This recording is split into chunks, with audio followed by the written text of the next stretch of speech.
تتحدث مدونتنا اليوم عن كردستان والانقسامات التي حدثت عبر التاريخ. انقسام كردستان إلى 5 أجزاء بين إيران وروسيا وتركيا والدول العربية سوريا والعراق. التقسيم: كردستان الأول والثاني لكردستان بين العثمانيين والروس والفرس. تم تقسيم كردستان لأول مرة بين الإمبراطوريتين العثمانية والفارسية إلى قسمين، بموجب ما يسمى باتفاقية قصر شيرين عام 1639. وفي هذا الوقت، كان التوسع بين هاتين القوتين العظميين في الشرق الأدنى كبيراً. وأول ما فعلته هذه الدول الصاعدة هو تقسيم أرض كردستان إلى قسمين واستغلال ثرواتها.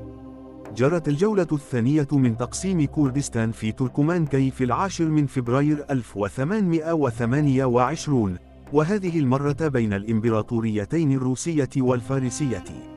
وهكذا انقسمت كردستان الشرقية إلى قسمين، والجزء الذي انتهى به الأمر إلى الإمبراطورية الروسية يسمى كردستان عبر القوقاز.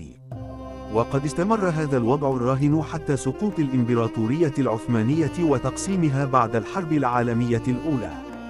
وفي المرة التالية كانت القوى من خارج الشرق الأوسط هي التي كانت تنوي تقسيم كردستان إلى قسمين آخرين. تمتد دولة كردستان على مساحات واسعة ذات أهمية جيوسياسية كبيرة في الأجزاء الشمالية من بلاد ما بين النهرين، والتي كانت طريقاً ملاحياً مهماً على مر العصور. جغرافية كردستان ما أطلق عليه المؤرخون والعلماء اسم الهلال الخصيبي. ومع الخصوبة العالية في هذه المنطقة من الأرض، ازدهرت المنطقة اقتصادياً واجتماعياً على مر العصور. كردش ريدور